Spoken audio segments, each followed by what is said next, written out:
One day, my husband approached me and inquired, "Hey, how much money do we have in that safe?" I couldn't help but chuckle and replied, probably around $500,000 in total. Now, the following day, upon returning home, I discovered a signed divorce paper on the living room table. Both my husband and the vault were gone. My name is Helen, a 58-year-old working housewife who still puts in diligent effort at my job. You see, my hobby is saving money. Ever since my childhood, my mother opened a savings account for me, teaching me that depositing money in the bank would make the numbers in my passbook grow. I found it incredibly enjoyable to witness this growth. Starting with just $1, I would deposit a little bit at a time, relishing the experience of watching it accumulate. As my savings grew over the years, earning a few cents in interest annually became a delightful surprise to my younger self. With a fondness for money and understanding how it works, I pursued a career as a financial planner, offering advice on asset management. One day, a college friend approached me concerned about an old childhood friend who was in serious trouble due to debt. They asked if I could offer some advice, and intrigued, I agreed to meet with him. This friend, named Mark, was a handsome man with a refreshing smile. He shared his story, confessing his love for gambling and the struggles he faced in making ends meet. Feeling sympathetic, I offered Mark some guidance. Given his precarious financial situation, I advised him to consolidate his debts and reduce his monthly payments to better manage his life. As my friend had asked for my help, I willingly lent a hand. Looking back now, I realized that perhaps I had developed a slight crush on Mark during our interactions. Little did I know that this would lead to a series of troublesome events. Against the advice of my friend, Mark and I decided to get married, believing that our union would help us face his debts together. Due to my stable income and financial expertise, most of Mark's income went towards paying off his debt. I made sure he severed ties with his parents to prevent the debt from escalating. Additionally, I provided Mark with a monthly allowance of $500. However, when Mark decided to cut ties with his parents, they responded with anger and resentment. His mother labeled him an ungrateful child, regretting ever giving birth to him. His father too expressed his discontent, desiring to confront me for what he considered thieving behavior. It was clear that they believed Mark belonged to them as a means to repay their debts. Exhausted from dealing with his parents' debt for so long, Mark finally stood up for himself, declaring he was not their ATM. He returned to me, feeling relieved to be free from their constant reminders of the financial burden. Soon after, we welcomed a son, Kevin, who bore a striking resemblance to Mark. Kevin became my pride and joy, but unfortunately, he inherited his father's lack of discipline and indecisiveness. Just as our son noticed Mark's carefree character, he also observed the never-ending cycle of borrowing money from predatory lenders, dealing with loan sharks, and tricking friends into lending him money for gambling. Our journey was not without its challenges, but I managed to keep Mark on track. Over the span of 23 years, we gradually reduced Mark's debt to around $10,000, nearing full repayment. One day, while on the verge of achieving our financial goal, Mark received a call from his parents. They informed him that his father had collapsed and was at the hospital. Concerned, Mark left work early to be by his parents' side. He messaged me, apologizing for breaking our promise and explaining the situation. I encouraged him to go and comfort his parents, assuring him it was all right. As Mark continued visiting his parents at the hospital, I provided him with a little extra money for the hospital fees they couldn't afford. It seemed my in-laws were struggling financially and relying on Mark for support. Although he withdrew a significant amount from our joint funds each visit, around $1,000 to $2,000 per month, I chose to let it slide, understanding their need for assistance. A year had passed since my father-in-law's collapse, and both my in-laws had aged significantly. They sought someone to lean on, and I suppose they found comfort in Mark's presence. Meanwhile, I continued my hobby of saving money. One day, I retrieved my bank book from the vault and smiled. Mark, who usually showed no interest in my financial endeavors, looked at me and asked, Hey, how much money do we have in that bank account you always look at so happily? I casually replied, It's about $500,000 now. However, the next morning, I discovered divorce papers completed and left in the living room. Both Mark and the safe were gone. As I sat there having breakfast, I couldn't help but smile.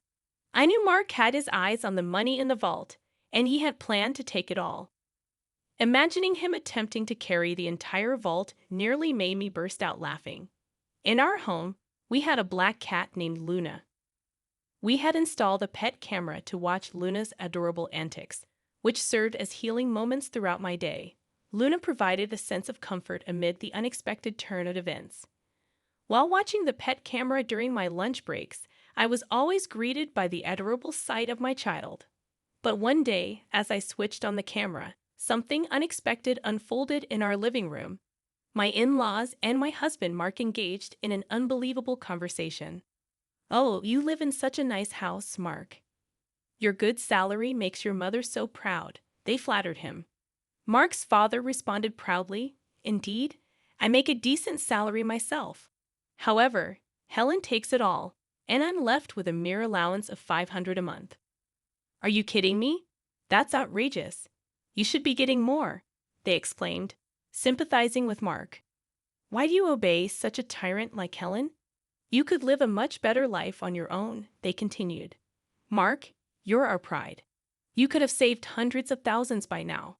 But she's exploiting you? Poor thing." They manipulated him. Listening to their conversation, I wondered if they had completely forgotten that I had worked hard to pay off Mark's debts. I pondered what was going on in their heads. In the past, it was Mark burdened with debt from his parents, and I had to provide them with cash every month, making it challenging for us to get by. "Did you know she has a bank book with tons of savings? It's not fair that you only get $500. Mark complained, and in that moment, my in-laws' eyes lit up. They exchanged glances and eagerly leaned in, awaiting Mark's response. Last I heard, I think it was around $400,000 or $500,000, Mark answered. "Mark, isn't that money rightfully yours?" they asked, trying to persuade him. "It may not match the effort you've put in, but shouldn't you be receiving that money?" "Yeah, I guess you're right.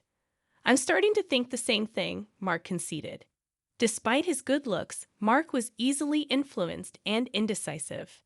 In the past, I found this endearing and wholeheartedly devoted myself to him.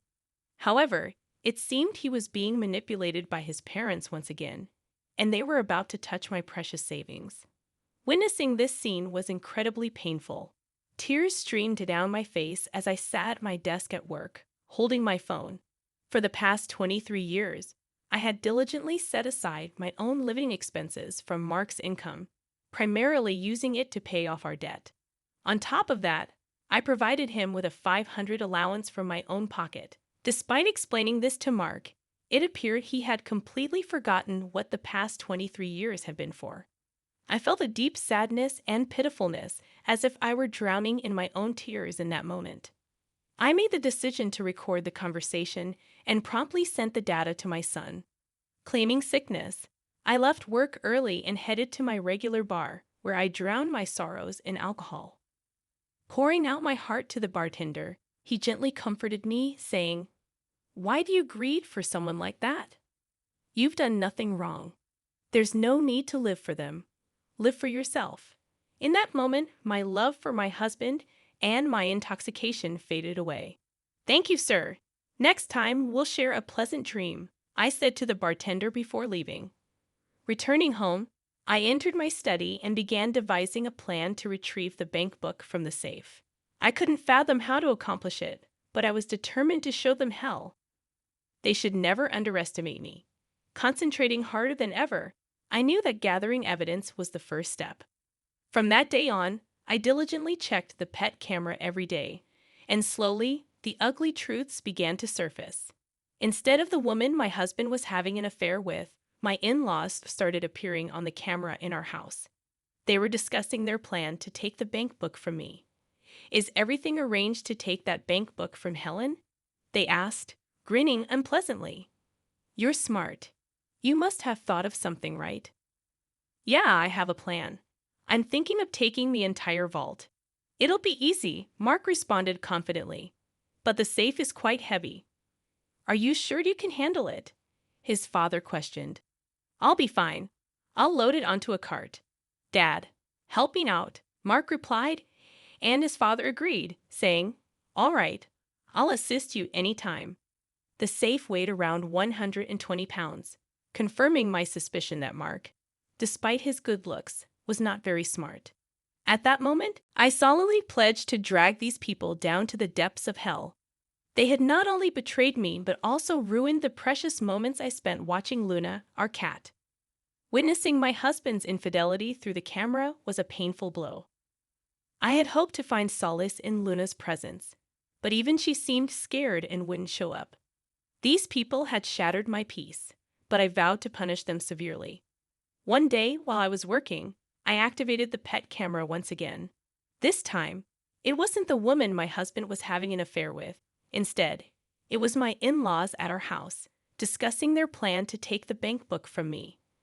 With determination in my heart, I continued to gather evidence, and soon the day would come when I would execute my plan and show them the consequences of underestimating me. Facing the reality of my impending divorce, I found myself strangely accepting of the situation. Just how desperate were these people to go after money? I sat at my office desk, sipping coffee, and recorded the scene on my phone screen.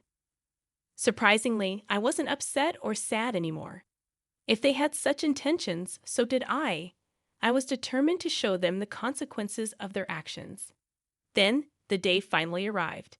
Hey, how much money is in that passbook on the vault? You always seem so happy when you're looking at it. Mark asked. Right now, there's about $500,000 in there, I replied casually. The next day when I arrived home, I discovered a signed divorce paper in the living room. Both my husband and the vault were gone. A smirk formed on my face as I sat down to have breakfast. I acted quickly, immediately filing the divorce papers and contacting my son Kevin. Your father finally stole the vault. Can't believe he managed to carry it. It's so heavy. I told him. Kevin responded, Mom, I think it's about time you end things with Dad. By the way, did he take everything in the vault too? No, actually, I moved all the money to online banking. The passbook is essentially worthless now. The most valuable thing might have been the safe itself since it was so heavy. Oh, by the way, I've already filed the divorce papers. Now I'm thinking about filing a police report. What do you think?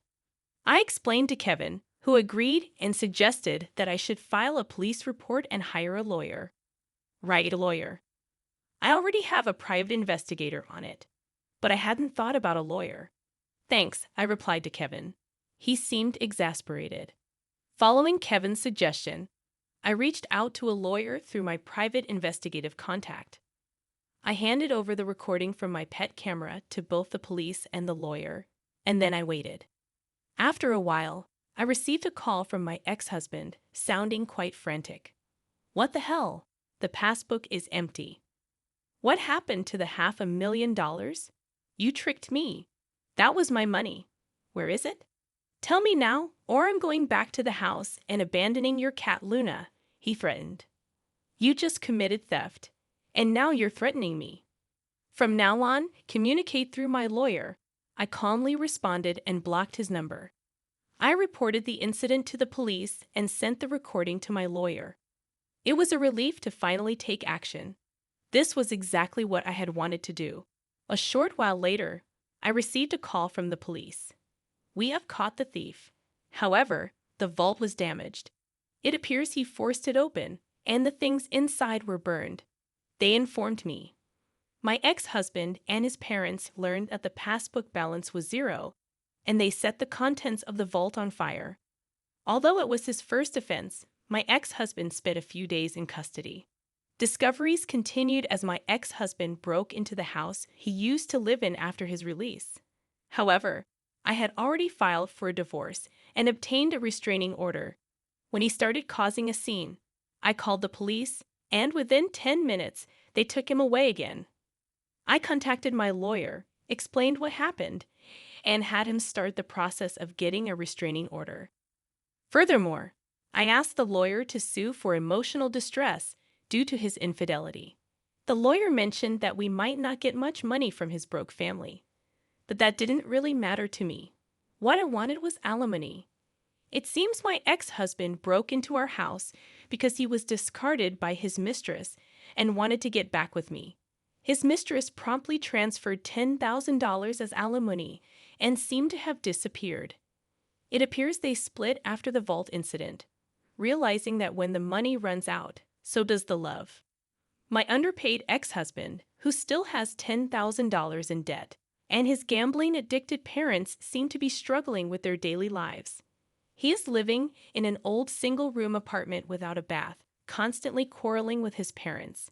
This information came from my lawyer. My ex-husband pleaded with me, saying, "I can't afford to pay the alimony. Please reduce the amount." But I refused, telling him to stay away from me. "If you're really sorry, show it with money," I said. If he had stayed with me, he had planned to end the remaining $10,000 of debt by the time he retired. But he fell for the sweet talk of his gambling-addicted parents-in-law. In the end, how foolish they all were. The $500,000 in savings was the accumulation of my hard work since a young age. I find joy in saving small change and updating the bank book. Now I will start a new bank book. I am living a relaxed life with my black cat Luna. My son visits occasionally and tells me about his girlfriend. This time, I am going to spend time for myself. I need to buy a new safe, one that's so big that a person can't carry it. Right, Luna? I am the happiest I've ever been.